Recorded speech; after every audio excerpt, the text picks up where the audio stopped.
Olá pessoal, professor Davidson. A aula de hoje é sobre neuroanatomia, sistema nervoso aplicado à massoterapia. Pessoal, toda vez que eu vou ensinar algum sistema, vocês já perceberam que eu gosto sempre de deixar bem claro a definição do sistema que eu estou ensinando. Quando eu vou ensinar, por exemplo, sistema linfático. Qual é a função do sistema linfático? O sistema linfático tem uma função de imunidade do organismo. Qual a função do sistema nervoso? Para que ele serve? O sistema nervoso ele serve para controlar e comandar todo o organismo, ok? Essa é a função do sistema nervoso, ok? E para melhor compreensão, eu tenho uma metodologia que eu divido por partes o sistema nervoso, começando sempre da célula. Qual é a célula do sistema nervoso? É o neurônio. O neurônio é a célula do sistema nervoso. O neurônio são células nervosas do sistema nervoso de difícil regeneração, comunicação do organismo, capaz de receber, interpretar e responder a estímulos internos e externos do corpo. As células do tecido nervoso são altamente especializadas no processamento de informações. Os neurônios transmitem impulsos nervosos e as células da glia atuam junto com eles, ok? Então já estudamos lá na parte de histologia as células do sistema nervoso, onde temos aqui, né, os dendritos, correto? Os dendritos que fazem ali a captação, o corpo, né, celular, o núcleo da célula, a bainha de mielina, os axônios e aqui todo esse processo de impulso nervoso, né? Esse processo de impulsos elétricos, onde lá nós demos o exemplo de um fio elétrico, da capa do fio, que é a bainha de mielina. Se você quiser aprender um pouco mais dessa aula de tecido nervoso, vai lá no começo, na aula 2, se não me engano, lá eu estou ensinando sobre a histologia e o tecido nervoso. Então, quando eu falo de citologia e histologia, citologia é o estudo da célula. A célula nervosa é quem? O neurônio. E o conjunto de células forma o tecido. E qual tecido seria esse? O que o conjunto de neurônios formam? Eles formam os nervos, ok? O conjunto de neurônio forma o tecido, o nervo, né? O conjunto de células forma o tecido, o conjunto de neurônios formam os nervos. Estudar nervos para massoterapia, para o massoterapeuta é muito importante, porque existem patologias que ocorrem nos nervos. Por exemplo, as neuropatias, as dores neurais, dores que acontecem somente em nervos, tipo herpes zoster. Dá uma pesquisada nessa patologia, né? Nesse vírus, que é da catapora, se eu não me engano. Ele é um vírus que, para quem já teve catapora, que fica adormecido no organismo e depois, às vezes, numa maioridade, às vezes na terceira idade ou até com 40 anos, tive um cliente agora com esse episódio, que teve essa patologia. Uma patologia, um vírus que ataca os nervos e tem dor pelo corpo inteiro. São as neuropatias, doenças que atingem os nervos. Então existem doenças que atingem os nervos e a massagem relaxante acalma os nervos, ok? Então o massoterapeuta ele tem que ir estudando, né, para saber qual a técnica que ele vai estar atuando, ok? Então um conjunto de células forma o tecido, conjunto de neurônios forma os nervos. Logo depois a gente vai entender e vai estudar um pouquinho mais sobre nervos quando chegar a hora de estudar sobre o sistema nervoso periférico, né? E aqui eu já disse, né? Se a pessoa tem um conjunto de dor, então ela tem uma neuropatia, né? Toda célula, todo organismo tem um revestimento. O revestimento que ocorre no sistema nervoso é chamado de meninges. A meninge ela tem 3 camadas, chamada dura mater, aracnoide e pia mater, e esse revestimento ele protege totalmente o sistema nervoso central. Então, às vezes, quando a gente vê uma ressonância magnética e a gente vê o laudo da ressonância magnética, está escrito assim: protusão de disco tocando o saco dural. Significa o quê? Que o disco está encostando na dura mater, que é um revestimento da medula espinhal. Então o disco está encostando no sistema nervoso central e daí acontece a dor. O massoterapeuta estudar isso é muito importante, porque às vezes ela tem uma dor na coluna devido a um disco estar encostando no sistema nervoso central, que no caso seria as menizes, que é o saco dural, e ele quer que, através, às vezes, de uma massagem, você cure aquela dor, sendo que é impossível você curar uma dor onde tem um disco encostando no sistema nervoso central, na medula, no saco dural. Então a massagem acaba aliviando aquela dor, mas aquela dor sempre vai estar no mesmo local, a não ser que a pessoa faça uma cirurgia ou um tratamento, que normalmente é a cirurgia, ok? Então o nome desse revestimento é meninge. Então a pessoa teve a meningite. Se a pessoa fala que teve uma meningite, isso significa que ela tem as suas meninges inflamadas. Para estudar o sistema nervoso, a pessoa tem que entender principalmente esse quadro aqui, ó. Esse quadro aqui foi eu mesmo que criei, ok? Vocês entendendo esse quadro aqui, a minha missão está cumprida como um professor de massoterapia ou professor de anatomia aplicada à turma de massoterapia, ok? Eu falo para os meus alunos que eles não têm que ser um pós-graduado em anatomia como eu sou, mas eles têm que saber pelo menos o básico da anatomia para ser um bom profissional e ter um bom raciocínio clínico. Então vamos entender a divisão do sistema nervoso. Primeira coisa, vocês têm que colocar aí, quem estiver anotando aí com papel e caneta. O sistema nervoso, ele é dividido em dois. O sistema nervoso, ele é dividido em dois, ok? Sistema nervoso central e sistema nervoso periférico. Então a gente vê bibliografias, professor de anatomia ensinando mais de 7 divisões, 6 divisões, 4 divisões do sistema nervoso, que vai assim, central, periférico, autônomo, simpático, parasimpático. Não. O sistema nervoso ele é dividido em dois, ok? Sistema nervoso central e sistema nervoso periférico. Você tem que saber essa parte, porque existem patologias que ocorrem no sistema nervoso central e o massoterapeuta e o terapeuta corporal, o fisioterapeuta, o educador físico, ele tem que fazer técnicas voltadas para o sistema nervoso central. E tem técnicas e patologias que ocorrem no sistema nervoso periférico, e aí você vai ter que fazer técnicas que atuem no sistema nervoso periférico. O sistema nervoso central, vou dar um exemplo de clientes que eu tive e por que é importante você saber se o problema está correlacionado ao sistema nervoso central ou se o problema está correlacionado ao sistema nervoso periférico. O sistema nervoso central, ele corresponde ao encéfalo e à medula espinhal. Eu vou estar dando uma passeada aqui só para vocês entenderem, depois eu volto lá para o quadro. Ok? Mais um. Então, sobe. O sistema nervoso central, ele é dividido em encéfalo e medula espinhal. Ok?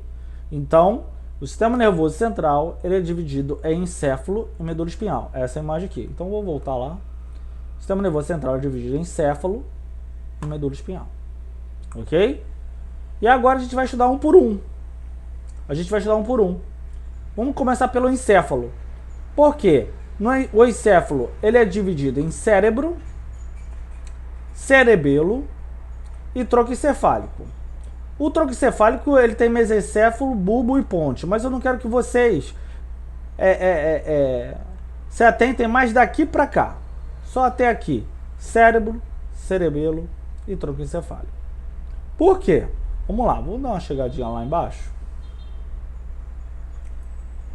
O encéfalo corresponde ao cérebro, cerebelo e tronco encefálico. O cérebro, ele corresponde toda essa parte aqui, ó. Toda essa parte aqui corresponde ao cérebro. Ok? Por que é importante você entender sobre o cérebro? Porque existem doenças que são cerebrais.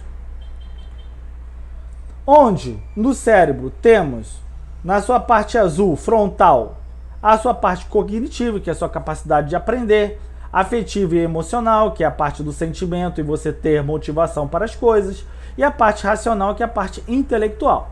Toda essa parte azul corresponde a esse processo. A parte verde corresponde à parte sensorial, a parte sensitiva, ok? E a parte motora, a parte occipital aqui de trás, tá? E o tronco encefálico eu vou falar sobre depois, mas eu quero que vocês prestem atenção nessa parte vermelha, azul e a verde, porque ela corresponde ao cérebro. Então, Qualquer pessoa que apresentar, eu estou com dificuldade de aprendizagem, eu não sou uma pessoa que não tenho sentimento por nada, ou sou uma pessoa que sou muito emotiva, ou sou uma pessoa muito racional, ou falta de raciocínio para mim, essa pessoa está com um problema no cérebro. Se essa pessoa não está sentindo as coisas, ela está com a parte sensorial lesionada, e se a pessoa ela tem dificuldade na sua coordenação motora, equilíbrio, ela está com sua parte motora lesionada. Ok? Então isso corresponde ao cérebro. Ok? Cérebro. Toda essa parte aqui. Logo depois do cérebro temos o cerebelo, que é um pequeno cérebro. Cerebelo é um pequeno cérebro. O cerebelo ele é responsável pelo equilíbrio, coordenação motora, aquela parte psicomotora, ok? Então essa parte de coordenação e equilíbrio está correlacionado ao cerebelo. Ele fica aqui na nuca, na região ali, occipital ali, por ali. E por fim tem o tronco encefálico. O que o tronco encefálico faz? Que é dividido aqui em mesencéfalo, ponte e bulbo. O que ele faz?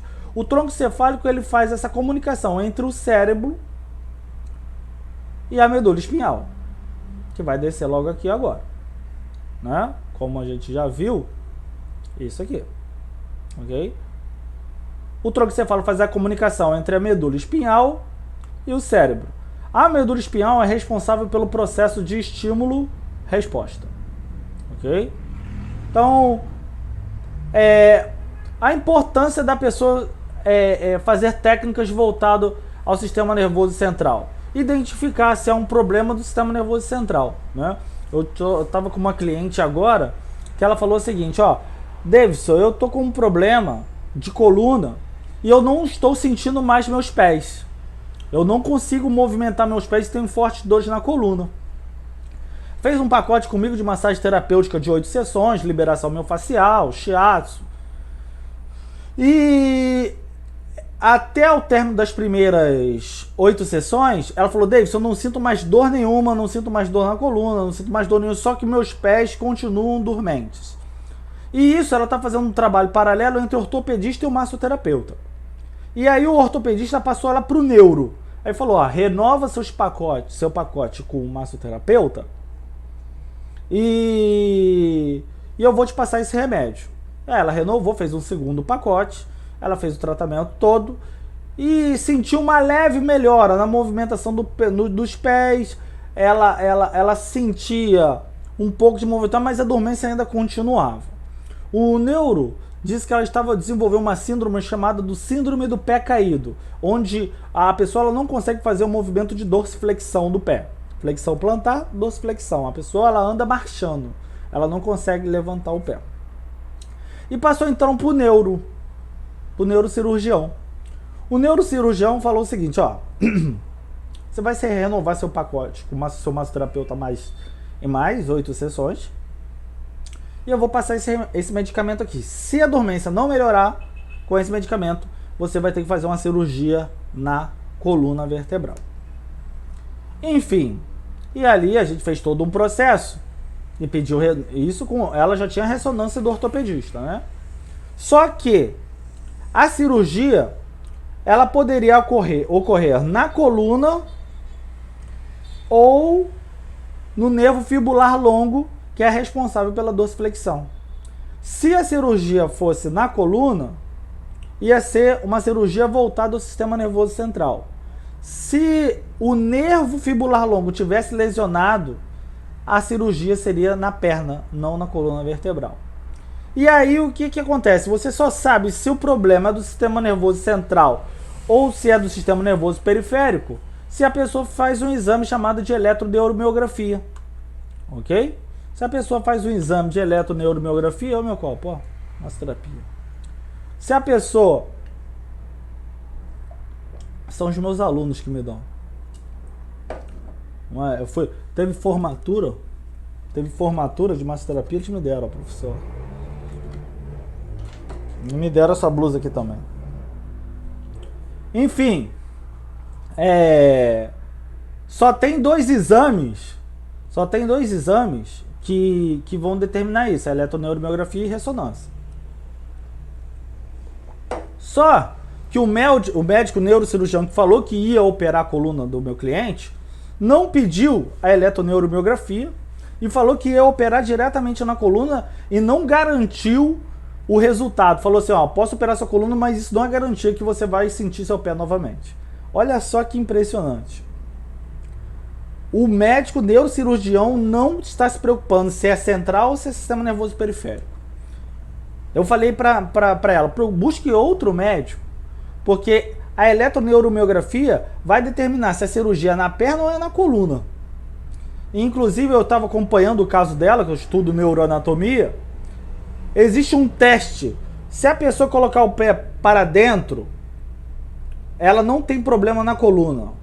Se ela colocar o pé para fora, ela não tem um problema no nervo fibular longo. Ela colocou o pé para dentro e não colocou para fora.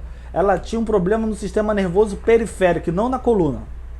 Então, olha a importância de você estar estudando neuroanatomia. Eu sou um massoterapeuta e percebo que existem cirurgiões que estão fazendo cirurgias desnecessárias, colocando em risco a vida de clientes ou o corpo de um cliente em cirurgia, às vezes, que não tem sentido nenhum ou sem a devida fiscalização pela falta de ética, pela falta de comprometimento com a profissão. Então, eu falei para ela e ela não fez a cirurgia da coluna e buscou, está trocando de médico e eu ainda estou acompanhando esse caso. E aí, por quê? Existem técnicas, se o problema é um problema de um disco encostando no saco dural, na medula, eu tenho que fazer técnicas de massoterapia que faça descompressão no disco. Agora, se o problema for um problema de nervo sensorial da perna, eu tenho que trazer novos estímulos à perna. Não trabalhar na coluna. E é o que a gente vai falar aqui agora, ok? A gente tem que saber se a técnica que a gente vai fazer está relacionada ao sistema nervoso central ou se está relacionada ao sistema nervoso periférico. Se ela estiver relacionada ao sistema nervoso central, a gente tem que estudar técnicas que façam descompressão na coluna vertebral e que, se for algum problema a nível de encéfalo, trabalhar com técnicas ali que estimulem o funcionamento do cérebro. Um exemplo dela é o shiatsu. O shiatsu, ele começa na cabeça. Por que o shiatsu começa na cabeça? Porque o shiatsu é uma técnica voltada a estímulos do sistema nervoso central. Então, se a pessoa tiver problema no sistema nervoso central, o shiatsu é a melhor técnica para essa pessoa, ok? Agora vamos falar um pouquinho do sistema nervoso periférico.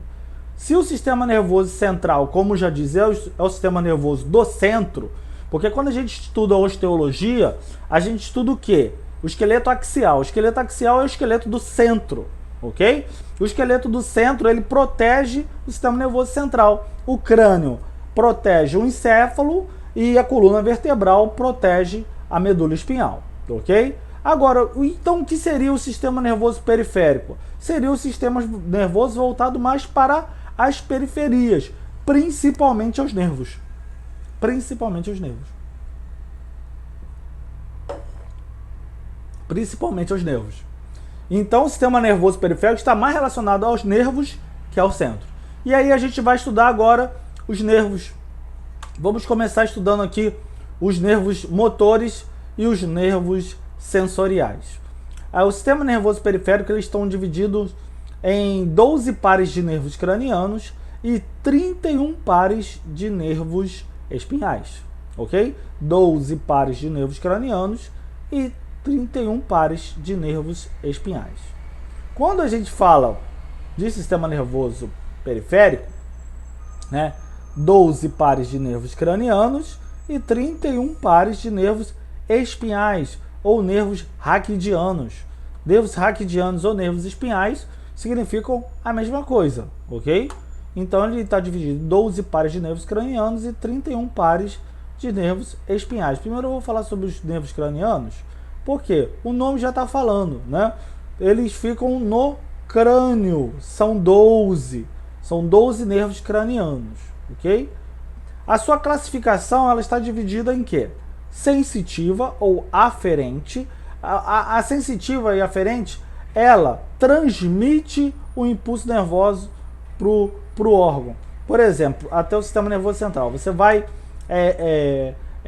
comer algo gostoso, né? Então você vai comer algo gostoso, né? E aquele nervo olfatório, né? Ele vai ali do paladar, trabalhando ali paladar, o olfato, que é o cheiro e o gosto, né? O paladar. Ele vai transmitir aquela mensagem para o sistema nervoso central, ok? Então isso aí é o que? Ele é sensitivo, tá gostoso, ele avisa para o sistema nervoso que está bom. Então isso é um nervo que é sensitivo. Existem os nervos motores que transmitem os impulsos nervosos para o sistema nervoso central. Por exemplo, quando você vai fazer um exame de uma carteira de motorista, o oftalmo ele fala assim, vai levando para cá, vai levando para cá, olha para cima, acompanha só com o olho, sem mexer a cabeça. Ele quer saber se o nervo oculomotor, que dá movimento ao globo ocular, faz os movimentos. Então ele é um nervo que motor, eferente, ele é voluntário. A caneta está aqui, eu voluntariamente olho para a caneta que está à direita. Então isso é motor. E existe um misto, que ele é sensitivo e motor ao mesmo tempo, como os nervos raquidianos. Se algo está quente, eu coloco minha mão, percebo que está quente e tiro, ok? Então isso significa o quê? Que houve um estímulo sensitivo de sentir que está quente e houve uma resposta de você retirar aquela mão ali porque estava quente. E isso é um nervo misto. Então existem nervos sensitivos que só sentem, motores que só se movimentam e misto que são os dois juntos, ok? Nos 12 pares de nervos cranianos existem os 3. Por exemplo, o olfatório aqui, ó, é sensitivo, ó, o olfato, ó. Ele só sente o gosto, sente o cheiro, ok? Já a visão, né? A visão aqui, ó, é sensitiva, ele só vê. Agora o oculomotor é só motor, movimenta o globo ocular, ok? Então, sensitivo motor. Existem aqui misto, ó, trigêmeo, é misto, ó, mastiga, sensibilidade da face, seios da face e dentes. Então eles são mistos, ok? São 12, olfatório, óptico, oculomotor, tróculo, trigêmeo, docente, facial, vestíbulo coclear, glossofaríngeo, vago, acessório e hipoglosso. São 12. 12 pares de nervos cranianos, ok? E agora, vamos falar agora dos nervos espinhais. Já são 31. 31 nervos espinhais. 8 cervicais, aí 12 torácicas, 5 lombares, 5 sacrais, ok? Esses são 31 pares de nervos espinhais. Os nervos espinhais, eles fazem como eu já expliquei para vocês, essa parte conectiva, né, com o movimento humano. Olha aqui, o movimento humano, existe um nervo aqui, ó, tá vendo? Um nervo saindo da região cervical e torácica, que corresponde à movimentação. Existe uma carga, algo sensitivo, que está sentindo que está pesado, aí você vai fazer uma força voluntária, então acontece o estímulo e uma resposta e a pessoa consegue levantar um halter, ok? Então, a raiz posterior de um nervo, ela é o que? Dorsal, ela é sensitiva, ok? Ela sente as coisas, ok? A raiz posterior. Já uma raiz ventral, ela já é uma raiz eferente, ela é motora, ok? A raiz ventral, ela é eferente, ela é motora, e já a raiz dorsal não, ela é aferente e é sensitiva. Logo temos sensitiva e motora, então o nervo espial raquidiano é um nervo misto, ao mesmo tempo ele sente, ao mesmo tempo ele dá a resposta, ok? Então, como sabemos que a medula espinhal, ela é o órgão do sistema nervoso responsável pelo processo de estímulo-resposta, isso acontece devido aos nervos. Se é nervo, é sistema nervoso periférico, ok? Então, o sistema nervoso periférico, ele é dividido em 31 pares de nervos espinhais. Eu gosto dessa imagem aqui, porque correspondem aqui os nervos espinhais cervicais, torácicos, lombares, sacrais e coxígenos. Olha que figura interessante essa aqui, ó. Por exemplo, a pessoa fala assim, olha, eu tô com uma dormência que vai do meu ombro e vai até o meu dedo aqui, vai até o meu polegar. Então existe um nervo aqui que irradia. Então, quando uma dor irradia, deixa dormente aqui o pulso, o antebraço. Então, é um nervo, às vezes, da região cervical que está pinçado e está fazendo essa dor. Então, você vai ter que fazer um trabalho de descompressão da coluna vertebral, porque é o nervo da espinha, e vai ter que fazer massagem estimulante de toda a região do braço, antebraço e mãos. Ok? Ah, eu tenho uma dor que vai daqui até aqui. Eu tenho uma dor que vai daqui até aqui. Ah, eu tenho uma dor que vai daqui até aqui. Isso acontece por causa dos nervos. Ok? Isso acontece por causa dos nervos. Os nervos espinhais. Ok? Então, quando uma dor irradia, você não pode tratar só aonde está dormente, que é no caso da minha cliente, ela fala assim, eu sinto dormência da metade do pé para lá. Então ela tem um nervo comprimido de S1, ok? Ela sente dormência daqui para cá. Então eu faço um trabalho na região de pé e perna, na região posterior e principalmente na coluna vertebral. Eu trato o sistema nervoso central, mas trato também o sistema nervoso periférico, ok? Logo depois, voltando lá para aquele quadrinho, né? Esse aqui é o sistema nervoso sensorial, né? 12 pares de nervos cranianos, nervos sensitivos, e temos os nervos motores e tem os dois juntos, ok? E agora ele entra aqui numa outra subdivisão. Que outra subdivisão é essa? Somático e autônomo. Como é que vocês vão entender isso? O que é o sistema nervoso somático? O sistema nervoso somático é o sistema nervoso voluntário. Ele é voluntário. Então, por exemplo, se está pesado aquele halter, eu vou lá e vou fazer uma força. Então, isso é somático. Por quê? Houve uma somatização de coisas, né? A minha vontade, fazer o impulso de ir e voltar. Então, o sistema nervoso somático vem através de quê? De soma. De soma mesmo. Ele é um sistema nervoso voluntário. Ok? Já o sistema nervoso autônomo, como o nome já diz, autônomo, ele não age com a minha intenção, mas a dele. Ele age só com a dele. Ele age sozinho. Então, ele não é somático. O somático, ele age com a minha intenção e a dele. O autônomo, não. A palavra autônomo significa trabalhar sozinho. Quando a pessoa fala, eu sou um autônomo, significa o quê? Ele trabalha sozinho, né? A maioria dos massoterapeutas são autônomos, né? Eles trabalham sozinhos, né? Por que ele trabalha sozinho? Eu não peço para o meu coração bater. Ele bate sozinho. Eu não peço para o meu estômago começar a fazer uma digestão. Ele faz sozinho. Então, o sistema nervoso autônomo, também conhecido como sistema nervoso visceral. As vísceras trabalham sozinhas. Então, o sistema nervoso autônomo, ele também é conhecido como sistema nervoso visceral, ok? Visceral porque as vísceras trabalham sozinhas. Então, as pessoas sentem vontade de urinar, sentem vontade sente sede, sente fome, sente, como falei, a necessidade do coração bater, o pulmão de respirar. Tudo isso é involuntário, a gente não comanda nada. Então, o sistema nervoso autônomo, ele é visceral. Só que essas vísceras apresentam suas doenças, e aí agora a gente vai entrar muito no sistema oriental, de massoterapia oriental, através dos seus ritmos. Por exemplo, um coração que tem uma taquicardia, né? Ele tem uma aceleração de batimentos cardíacos. Então, a auriculoterapia, shiatsu, eles vão trabalhar no sistema nervoso autônomo principalmente, porque eles vão trazer equilíbrio para as vísceras, ok? Então, quem é que dá esse equilíbrio de hora de acelerar, por exemplo, eu tenho que correr? É o sistema nervoso simpático, que é responsável por acelerar a víscera, acelerar o coração.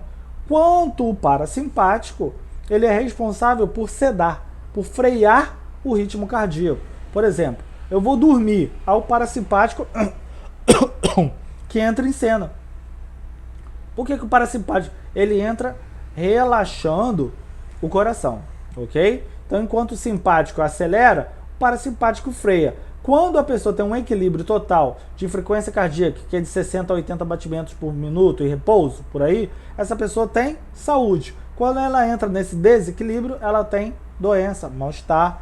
E em cima disso, do equilíbrio de todas as vísceras estão baseadas as terapias alternativas. Ela tem função de equilibrar a energia de todo o organismo. Então toda aquela pessoa que faz uma massoterapia oriental para equilibrar o seu fluxo energético é uma pessoa que vai ter mais saúde, mais longevidade, enfim, prevenção de doença. A função das terapias alternativas, integrativas, orientais é exatamente prevenir doenças. E em cima do sistema nervoso autônomo, a auriculoterapia e shiatsu trabalham demais. Sem dúvida nenhuma, entre as técnicas da massoterapia, as terapias orientais são as que mais agem no sistema nervoso, na minha opinião.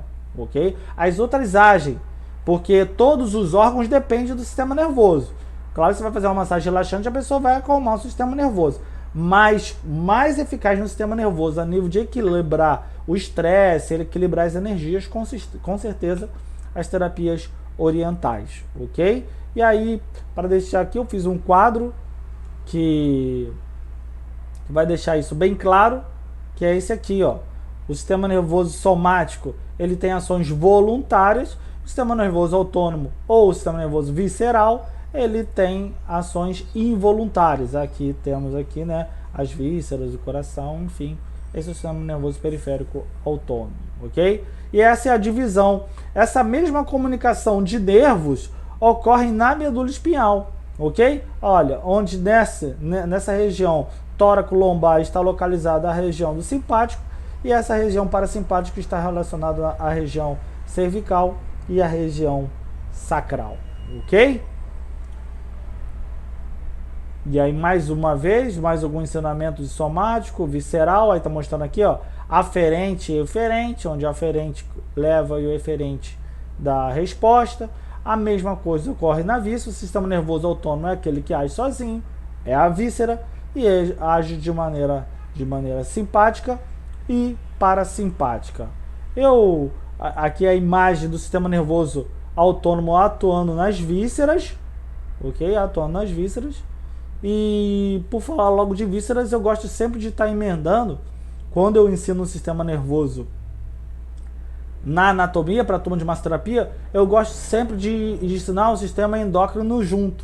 Por que eu gosto de ensinar o sistema endócrino junto?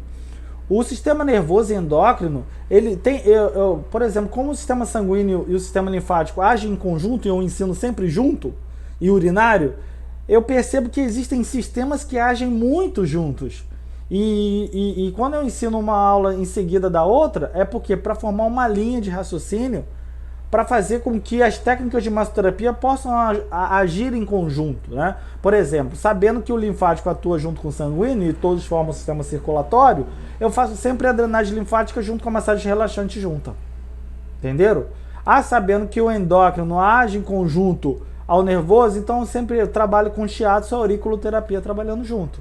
Ok? Porque são sistemas viscerais, são sistemas que trabalham com glândulas, são sistemas que trabalham com controle, são sistemas que trabalham e agem principalmente na cabeça, enfim, e mandando e fazendo essa conexão com o organismo. Onde o sistema nervoso central faz o trabalho de comandar e controlar, o sistema nervoso endócrino faz um trabalho de regular o organismo. Enquanto um comanda e controla, o outro regula o organismo. Só que o outro age por impulsos elétricos e o outro age com secreção, através de glândulas, com secreção de hormônios na corrente sanguínea. Por exemplo, vamos supor que eu coma algo muito doce, né? Aí eu comi algo muito doce, aí eu quero beber água para acabar um pouquinho com aquele doce, que é uma mania que eu tenho. Quem me traz essa mensagem que está muito doce, que eu tenho que fazer uma outra coisa para equilibrar esse doce, é o meu sistema nervoso. Porque o sistema nervoso ele controla e comanda. Porém, quando o excesso de glicose cai na corrente sanguínea, o pâncreas secreta um hormônio chamado insulina, e esse hormônio insulina vai sintetizar o excesso de glicose que está no meu sangue, a fim de manter o equilíbrio, a homeostasia.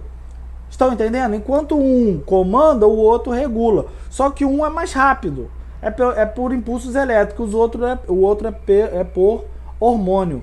A mesma coisa quando eu estou fazendo uma atividade física em jejum e tenho a necessidade de comer algo que me dê energia, a fim de me dar mais força no meu treino. Porém, O sistema nervoso endócrino, também no pâncreas, secreta um hormônio chamado glucagon. E o glucagon, ele vai tirar a gordura que está armazenada no meu corpo e vai transformar em glicose, a fim de eu ter energia. Então, enquanto um controla e comanda, o outro regula. Então, os dois agindo junto, a pessoa ela tem ali grandes probabilidade de ter saúde, de ter ali um sistema de autodefesa do organismo, onde sempre vai manter o equilíbrio. O equilíbrio é o sinônimo de saúde dentro do corpo humano.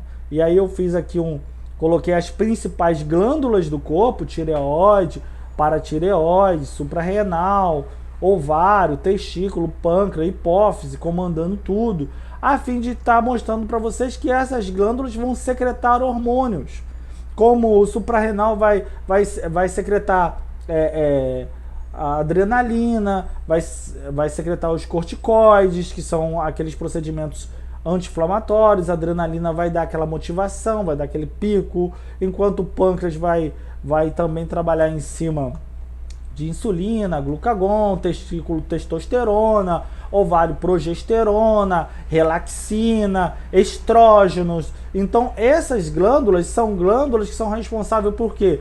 Pelo crescimento muscular, aqui na tireoide, paratireoide, sobre esse processo de metabolismo, acelerar o metabolismo, diminuir o metabolismo, onde sintetiza as proteínas, a hipófise comandando tudo. Então, aí eu coloquei aqui todos os hormônios que fazem o seu papel e todos os seus efeitos reguladores, ok, do sistema endócrino. Ok, pessoal? Essa é uma aula de neuroanatomia, é uma aula muito importante para o profissional de massoterapia, onde ele, através do shiatsu, auriculoterapia, massagem relaxante, vai atuar diretamente no sistema nervoso, aliviando tensões, relaxando a pessoa, deixando a pessoa no seu equilíbrio energético e regulando o metabolismo, e assim as pessoas vão evitar doenças no sistema nervoso, como epilepsia, como insônia,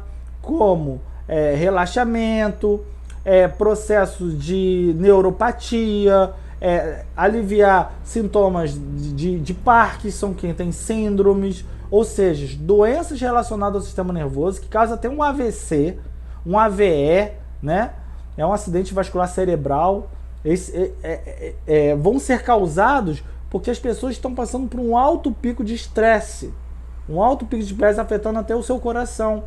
Isso por falta de relaxamento. E por falta de massoterapeutas conscientizar que a massagem tem grande influência no sistema nervoso. As pessoas precisam relaxar pelo menos uma vez no dia.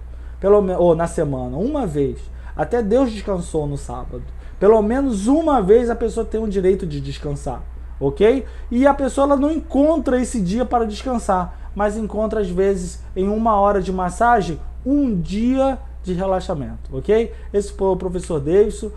Passou muito rápido essas aulas de anatomia que eu dei para vocês. Hoje é a nossa última aula de anatomia. Eu espero estar colaborando, estar ajudando aqueles profissionais que almejam trabalhar com ética, com profissionalismo e principalmente raciocínio clínico, que a falta de discernimento de profissionais é o grande problema dos massoterapeutas de hoje, ok? Falta de conscientização, falta de raciocínio clínico e principalmente essa falta de discernimento na hora de tomada de decisão para saber qual a técnica que eu vou aplicar. Eu falei para os meus alunos que 3 coisas formam um massoterapeuta: conteúdo, técnicas práticas profissionais e administração e empreendedorismo, ok? Se a pessoa ela tiver a administração, se ela for boa na prática, for boa no seu conteúdo e se ela for boa no marketing, esse massoterapeuta, esse terapeuta corporal, ele vai ser bem sucedido. E o que seria ser um massoterapeuta de conteúdo? Ser um massoterapeuta bom em anatomia e fisiologia, ou melhor, citologia, histologia, anatomia e fisiologia. Ou seja, se você dominar essas aulas que vocês tiveram nessas videoaulas, garanto para vocês que vocês vão ser um profissional de grande conteúdo. Até mais ver, um grande abraço, professor Davidson.